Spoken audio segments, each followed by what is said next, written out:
World test cricket में मज़े ही मज़े चल रहे हैं भाई।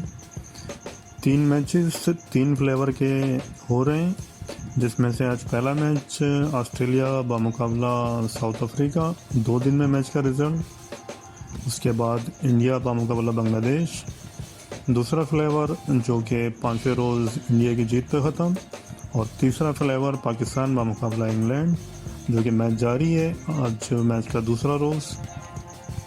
और अब तक यहाँ भी 20 विकेटें गिर चुकी हैं सिर्फ 2 दिन के मैच में। अस्सलाम वालेकुम दोस्तों, आप देख रहे हैं लाइन स्पोर्ट्स। आज तो समझ ही नहीं आ रहा है कहाँ से बात शुरू की जाए, इस तरह के टेस्ट मैचेस खेले जा रहे हैं। चलिए सबसे पहले बात करते हैं ऑस्ट्रेलिया बामुकाबला साउथ अफ्रीका मैच। 2 दिन में इस मैच का रिज़ल्ट आ गया और जीत हासिल कर ली है ऑस्ट्रेलिया ने इस मैच में 6 विकेटों से। इस तरह से 3 टेस्ट मैचों की सीरीज़ में अब 1-0 की बढ़तरी हासिल हो गई है यहाँ पे ऑस्ट्रेलिया को।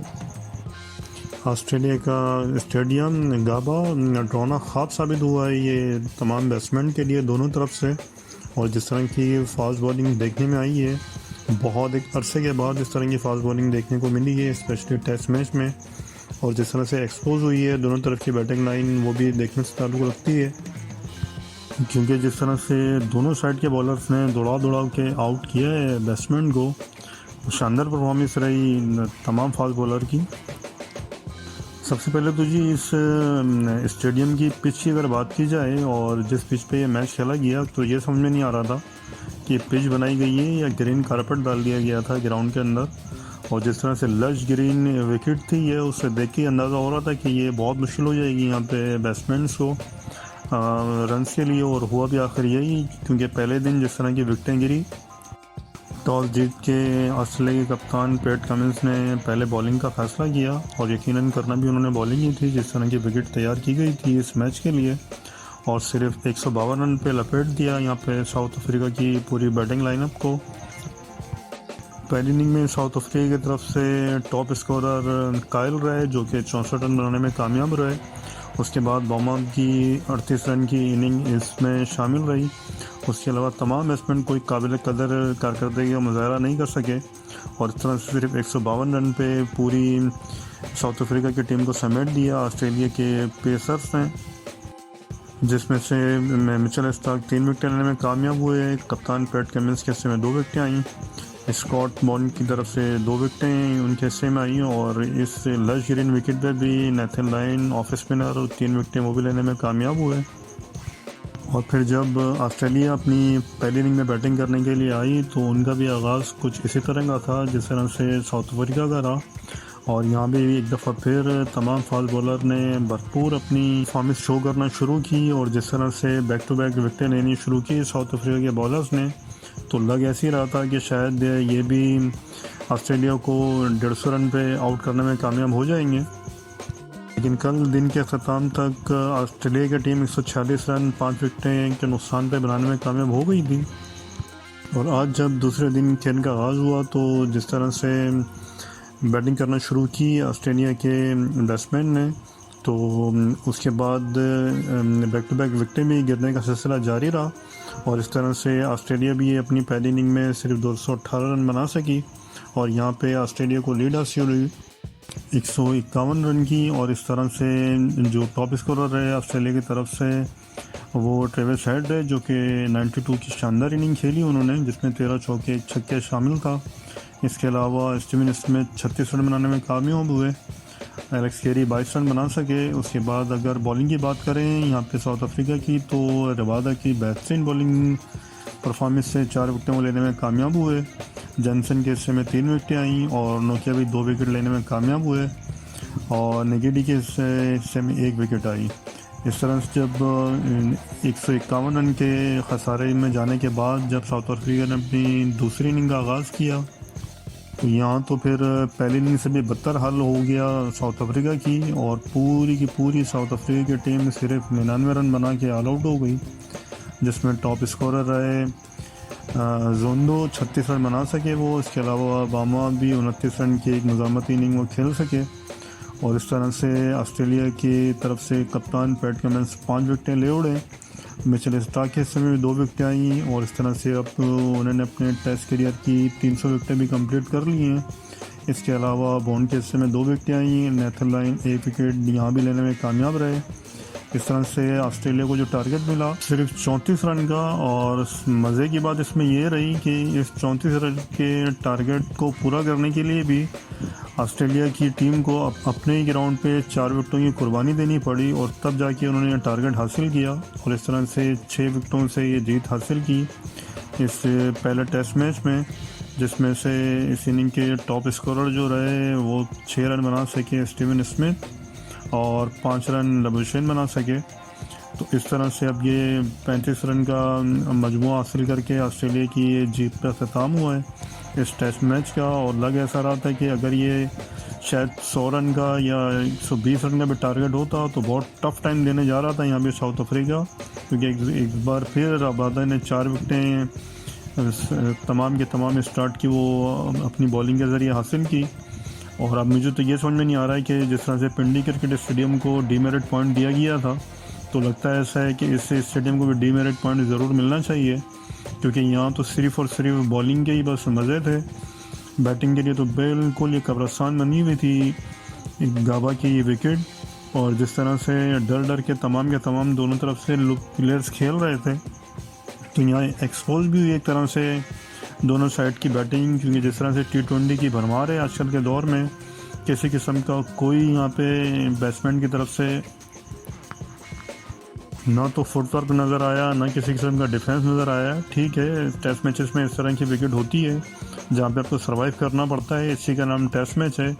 लेकिन जिस तरीके से दोनों टीमों ने आज 2 दिन के अंदर एक कारकर्दगी पेश की है, और ये एक अच्छा नहीं है टेस्ट मैचेस के लिए बिल्कुल भी। जिस तरह से 2 ही दिन में ये टेस्ट मैच का अख्ताम हो गया है, और आने वाले मैचेस के लिए ज़रूर ऑस्ट्रेलिया को बैलेंस विकेट बनानी चाहिए ताकि अच्छी क्रिकेट टेस्ट देखने को मिले तमाम शौकीन क्रिकेट को। इसके बाद बात करें जी इंडिया का मुकाबला बांग्लादेश, जो कि कल तक 272 रन 6 आउट हो चुके थे बांग्लादेश के, और एक बड़ा टारगेट था बांग्लादेश के सामने 513 रन का, लेकिन सिर्फ 4 विकेटें बाकी थी बांग्लादेश की। और जब आज दिन का आगाज़ हुआ तो विकेट पे कप्तान शकीबुल हसन और उनके साथ मेहदी हसन मौजूद थे। दोनों ने मिलकर स्कोर को एक दफ़ा फिर आगे बढ़ाना शुरू किया, लेकिन पहले ही आज दिन का नुकसान उठाना पड़ा जब मेहदी हसन आउट हुए। मोहम्मद सिराज की बॉल पे उमेश यादव ने उनका कैच किया, 13 रन बनाने में कामयाब हुए। उसके बाद जब स्कोर 320 पे पहुंचा तो यहाँ पे कप्तान शकीबुल हसन भी हिम्मत हार गए, और इस तरह से 8वें विकेट का नुकसान उठाना पड़ा बांग्लादेश को। एक अच्छी इनिंग रही यहाँ पे कप्तान शकीबुल हसन की, जिसमें वो 84 रन ज़रूर बनाने में कामयाब हुए, लेकिन इस मैच को बचा नहीं सके। इसके बाद 324 पे पूरी टीम आउट हो गई, जिसमें इंडिया को बड़ी कामयाबी हासिल की 188 रन से। कामयाब बॉलर एक दफ़ा फिर अक्षर पटेल रहे, जिनके हिस्से में 4 विकेटें आईं, और कुलदीप यादव 3 विकेटें लेने में कामयाब रहे, और पहला मैच जीत के अब इंडिया की टीम 1-0 की लीड हासिल कर ली है इस टेस्ट सीरीज़ मैच में। कुलदीप यादव को 8 विकेटें टोटल इस मैच में लेने पर मैन ऑफ द मैच दिया गया। पहली इनिंग में वो 5 विकेटें लेने में कामयाब हुए थे, और दूसरी इनिंग में भी वो 3 विकेटें ले उड़े, और इस तरीके से एक अच्छी जीत हासिल हुई है इंडिया को पहले टेस्ट मैच में। एक्सेप्ट भी यही किया जा रहा था, क्योंकि जिस तरह से पहली इनिंग में ही कोलैप्स कर गई थी बांग्लादेश की पूरी बैटिंग लाइनअप 150 रन पे, तो फिर बहुत मुश्किल था बांग्लादेश को इस मैच में वापस आना। लेकिन कल के दिन में एक अच्छी कारकर्दगी रही बांग्लादेश के प्लेयर्स की तरफ से, जो 324 रन तक यहाँ पे सेकंड इनिंग में बनाने में कामयाबी हुई बांग्लादेश की टीम। लेकिन अब आगे देखते हैं किस तरह से बाकी टेस्ट मैच में किस तरह की परफॉर्मेंस आती है बांग्लादेश से। आखिर में अब बात करें जी पाकिस्तान का मुकाबला इंग्लैंड। कल जैसा कि पाकिस्तान के 304 रन के जवाब में 7 रन पे 1 विकेट का नुकसान उठाना पड़ चुका था इंग्लैंड को, और आज जब दिन का आगाज़ हुआ तो दोनों प्लेयर बेन डकेट और ऑली पोप ने इनिंग का आज आगाज़ किया, और स्कोर को 58 रन तक वो ले गए। लेकिन उसके बाद पहली कामयाबी यहाँ पे एक दफ़ा फिर हासिल की। नुमान अली ने LBW आउट किया बेन डकेट को, 26 रन बनाने में कामयाब रहे। एक अच्छी शार्प स्पिन बॉल थी नुमान अली की, जो कि बिल्कुल समझ नहीं पाए बेन डकेट, और इस तरह से दूसरी विकेट कामयाबी हासिल की पाकिस्तान ने। और उसकी अगली बॉल पे नुमान अली ने बग़ैर कोई रन बनाए जो रूट को आउट किया। स्लिप में आगा सलमान ने इंतहाई ज़बरदस्त उनका कैच किया और इस तरह से बैक टू बैक 2 विकेटें दिला के नुमान अली पाकिस्तान को इस मैच में वापस ले आए थे। और यहाँ पे काफ़ी प्रेशर में भी नज़र आया इंग्लैंड का, लेकिन जिस तरह से हेनरी ब्रूक और कप्तान बेन स्टोक्स एक दफ़ा फिर फेयरलेस क्रिकेट दोनों ने खेलना शुरू की, अच्छे शॉट्स खेलने शुरू किए और एक दफ़ा फिर पाकिस्तान को अंडर प्रेशर लाने की कोशिश की और 26 रन पे, लेकिन एक गैर ज़रूरी रन जिस तरह कल बाबर आजम आउट हुए उस तरह से बेन स्टोक्स आज रन आउट हुए जब बाउंड्री से सीधा थिरो अजहर अली की मोहम्मद वसीम ने उनको आउट किया। इस तरह से बेन स्टोक्स की इनिंग का ख़त्म हुआ, 26 रन वो बना सके। उसके बाद 145 रन पे 5 विकेटें यहाँ पे आउट हो चुकी थी इंग्लैंड की और पाकिस्तान को यही मौका था जब कम से कम स्कोर पे यहाँ पे पाकिस्तान आउट कर सकता था इंग्लैंड को, लेकिन जिस तरह से पार्टनरशिप हुई उसके बाद हेनरी ब्रूक की और wicket keeper batsman Ben Foakes की शानदार दोनों ने अपनी बैटिंग का मुजाहरा किया और एक दफ़ा फिर हेनरी ब्रूक सेंचुरी बनाने में कामयाब हुए।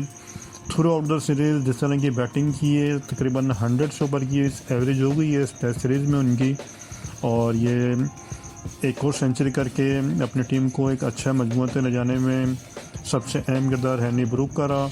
बेन फॉक्स भी 64 रन बनाने में कामयाब हुए और ये पार्टनरशिप इंतहाई डेंजर होती जा रही थी पाकिस्तान के लिए और बिलाखिर इस पार्टनरशिप को तोड़ने में कामयाब हुए। जब इंग्लैंड का स्कोर 262 पे पहुंचा तो यहाँ पे मोहम्मद वसीम की शानदार डिलीवरी पे LBW आउट हुए हेनरी ब्रूक, लेकिन जब तक वो 111 रन की इनिंग खेल चुके थे और एक अच्छी पोजीशन में वो ला चुके थे इंग्लैंड को 100 रन से ऊपर की पार्टनरशिप रही इन दोनों के दरमियान में। उसके बाद आउट होने वाले बैट्समैन टेस्ट डेब्यू करने वाले रेहान अहमद की विकेट हिस्से में पाकिस्तान लेने में कामयाब हुआ जब वो सिर्फ 1 रन बना के नुमान अली की बॉल पे 100 के लिए इंतहाई शानदार कैच उनका किया। उसके बाद आउट होने वाले बैट्समैन मार्कवुड बने, लेकिन मार्कवुड भी एक अच्छी इनिंग खेलने में यहाँ पे कामयाब हुए। 35 रन बना के एक दफ़ा फिर अपनी टीम को मुश्किल से उन्होंने निकाला और इंतहाई कीमती रन यहाँ पे ऐड किए इंग्लैंड के लिए। उनको इब्रार अहमद की बॉल पे अब्दुल्ला शफीक ने कैच किया, इस तरह से उनकी इनिंग का ख़त्मा हुआ। लेकिन जब तक इंग्लैंड का स्कोर वो 316 तक पहुंचाने में कामयाब हो गए थे, 324 पे 90 विकेट का नुकसान उठाना पड़ा जब बेन फॉक्स से भी बिलाखिर पाकिस्तान विकेट लेने में कामयाब हुआ। एक बड़ी शॉट खेलने के चक्कर में वो नुमान अली की बॉल पे अब्दुल्ला शफीक के हाथों कैच आउट हुए। इस तरह से इंग्लैंड का स्कोर जब 354 पहुंचा तो ओली रॉबिन्सन को बोल्ड किया इब्रार अहमद ने, लेकिन ओली रॉबिन्सन भी काफ़ी डेंट लगा चुके थे हमें पाकिस्तान को 29 रन की इनिंग की सूरत में, जिसमें से 5 चौके शामिल हैं उनकी इनिंग में और इस तरह से 50 रन की एक अच्छी लीड लेने में कामयाब रहा यहाँ पे इंग्लैंड। और अब पाकिस्तान की जवाब में अभी तक पाकिस्तान ने 21 रन बना लिए हैं बगैर किसी नुकसान के। आज हुआ भी यही, अगर पाकिस्तान शुरू से जिस तरह से बैक टू बैक विकेटें ले रहा था, लेकिन एक बड़ी पार्टनरशिप जिस तरह से हेनरी ब्रूक की पहले कप्तान बेन स्टोक्स के साथ, उसके बाद बेन फॉक्स की शराकत हुई, वही पाकिस्तान के लिए सबसे बड़ा आज मसला रही। यहाँ पे पाकिस्तान अगर विकेट लेने में कामयाब हो जाता तो इंग्लैंड को कम स्कोर पर भी आउट कर सकता था, लेकिन अब यहाँ से अब पाकिस्तानी बैट्समैन का इम्तिहान शुरू हो जाएगा, क्योंकि अगर तो पाकिस्तान यहाँ पे कम से कम 400 रन का टारगेट देने में कामयाब होता है तो फिर कोई चांस यहाँ पे बनता हुआ नज़र आता है। लेकिन जिस तरह की पाकिस्तान की बॉलिंग लाइन है, सिर्फ स्पेशलिस्ट एक ही फास्ट बॉलर से पाकिस्तान ये मैच खेल रहा है और अब सारा दारोमदार एक दफ़ा फिर दोनों स्पिनर नुमान अली पे और इब्रार अहमद पे होगा। इब्रार अहमद एक दफ़ा फिर शानदार बॉलिंग कराने में कामयाब हुए, यहाँ पे 4 विकेटें उनके हिस्से में आई। नुमान अली ने भी अच्छी बॉलिंग की, 4 विकेटें उनके भी हिस्से में आई। मोहम्मद वसीम के हिस्से में 1 विकेट आ सकी। उसके अलावा कोई ख़ास कारकर्दगी फ़हीम अशरफ एक दफ़ा फिर नहीं दिखा सके इस मैच में। और अगर पाकिस्तान को ये मैच बचाना है, इस वाइट पाइच से बचना है इस सीरीज़ में, तो पाकिस्तानी बैट्समैन को इंतहाई ज़िम्मेदारी का सबूत देना होगा, क्योंकि अभी भी 3 दिन बाकी हैं इस टेस्ट मैच में और पाकिस्तान को एक बड़ा स्कोर करके यहाँ इंग्लैंड को अंडर प्रेशर ला सकता है। देखते हैं जी अब बाकी आने वाले दिन में किस तरह से ये रुख अख्तियार करता है टेस्ट मैच। उम्मीद है आज की वीडियो आपको पसंद आई होगी। प्लीज़ चैनल को लाइक कीजिए, शेयर कीजिए और सब्सक्राइब ज़रूर कीजिए।